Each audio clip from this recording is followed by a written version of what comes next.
So hi everyone, I'm Jacob Wills, and today I'm going to be reacting to, why NPC players are just doing stupid things.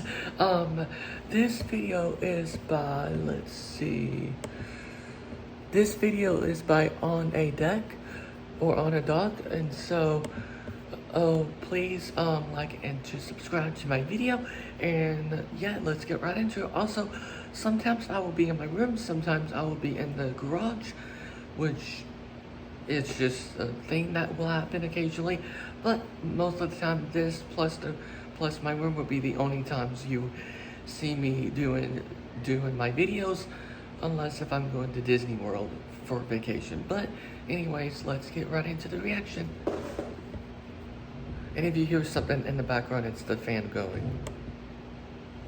When you're driving down the road in Grand Theft Auto 5 at 95 miles per hour, occasionally, something will jump out in front of you, sending you flying through your windshield and reducing you to nothing more than a viscous red stain upon the ground. That thing that got in your way is called a non-playable character, or NPC for short. And today, I want to find out what the hell his deal was, why did he cut me off like that, and just where is it that all these guys are actually heading to in such a hurry. To find out, I booted up a new save file, walked outside Franklin's house, and started following one of the first cars I'd laid my eyes on. This black sedan with a license plate number 45JJP772, which was being driven by this obese black gentleman. And you're going to want to keep that in mind for later, because those are going to become extremely important details for an extremely stupid reason. So, license plate number 45JJP772, obese black gentleman. Remember that. Now, as you might expect from Rockstar Games, a studio famous for their intricate world design, the first thing I noticed while following this man around was that the driving behaviors of cars in this game are, at first glance, very well thought out and implemented. NPCs will typically try to follow traffic laws, keyword being typically, and they do a fairly good job behaving in the same way that you would expect real cars to behave in the real world. They stop for traffic lights, allowing pedestrians to cross the road. They'll turn into a turning lane if they have an upcoming turn. And unlike so many other open world games where drivers just kind of stop forever if something gets in their way, the drivers in GTA 5 will actually attempt to drive around any obstacles they come across. On top of that, they'll even react to hitting something unexpectedly by parking. Only for like 2 seconds. Don't worry though, the cat got better. Oh, thank God. Now all these details are pretty insignificant in the grand scheme of things. After all, many players probably wouldn't even notice if NPCs regularly ran red lights. But for me at least, all these little interactions and behaviors add up so much that I sometimes find myself trying to obey traffic laws alongside the other vehicles, becoming fully immersed into the game world. However, there's very few things that will pull you out of that immersion faster than what our friend here would eventually end up doing. After we pulled out of Chamberlain Hills, the gentleman proceeded to head south past Maze Bank Stadium and then pulled off into the terminal drop-off section of Los Santos International Airport, where he proceeded to drive past every single terminal without picking up or dropping off any passengers whatsoever, which I think we can all agree is a little strange. I thought to myself at the time, maybe he just took a wrong turn and didn't mean to go to the airport at all. And sure enough, after pulling out of the airport altogether, he immediately went back into the airport terminals and looped around a second time, confirming that he was either here on purpose or that he was very lost and that he was very stupid, as if that wasn't strange enough. After driving out of the airport a second time, and by Vespucci Beach via La Puta Road, our subject made the very sudden decision that he would no longer allow either traffic laws nor the presence of other vehicles to impact his decision-making, as he scraped against 2 dash-hound buses before driving the wrong way up a one-way road and head-on into another vehicle, before turning off the road altogether and pulling into this parking lot, at which point he just kinda started driving in circles for seemingly no reason whatsoever. After about 5 minutes of watching this man drive around in circles, I was about to call it quits and leave him to it.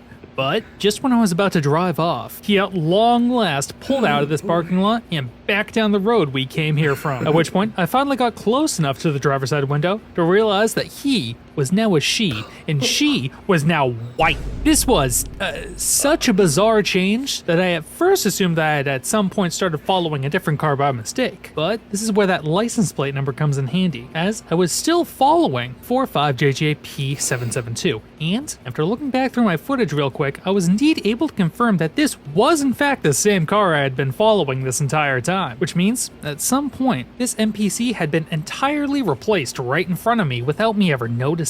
And this wasn't the only time this would happen either, because after not even another minute of driving, this blonde white woman suddenly began to speed down the road before pulling over under this overpass and getting out of her vehicle to reveal that she had once again transformed, this time into a very frightened Hispanic brunette.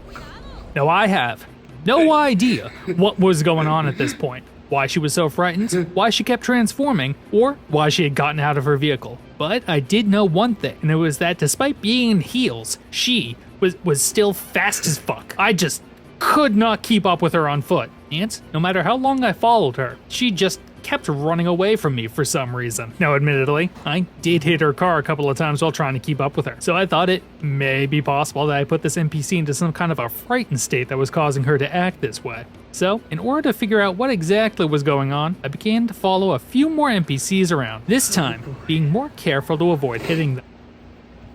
Yep.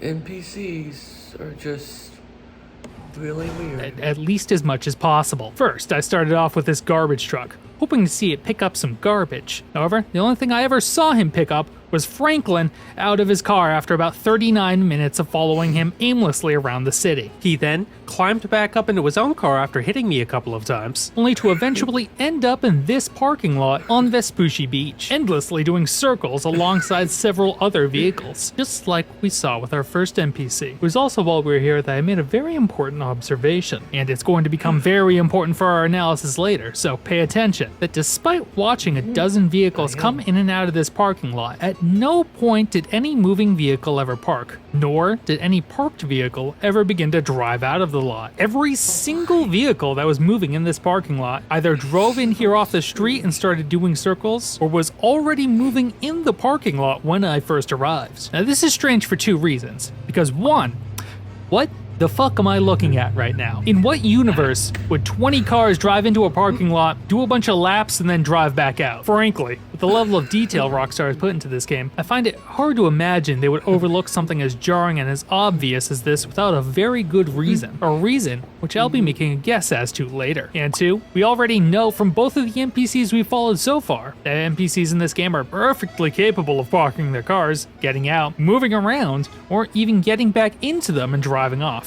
So there's no real mechanical reason in this game why an NPC can't just park in the parking lot here and get out. In fact, there are multiple places in the game where randomly spawned NPCs actually do park and get out of their car. The first one I saw was when I pulled into this gas station, only for this woman to pull in a few seconds later, exit her vehicle, and then walk over to this building before pulling out her phone and then standing there, looking at her phone for over a full in-game day before I decided to approach her to find out just what it was that managed to occupy her for over 24 hours straight, only for her to then run away in panic the moment I grew near. Not even back to her car, which, by the way, had still been sitting at the pump for well over a day now, but instead across the highway and into the wilderness. I initially tried to follow her, but she ran with such speed and vigor that she quickly left my sight as she crested over the nearby mountain. But once I managed to reach the peak myself, I quickly found that cougar. Oh my god! Fuck it! We got killed by a mountain lion.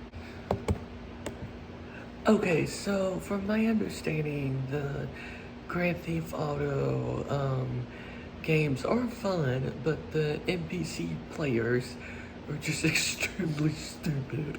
They clearly don't have any knowledge of anything or anyone around them whatsoever.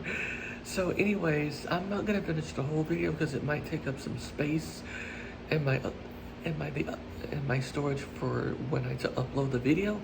But thank you for watching, and I'll see you all in the next one. Bye.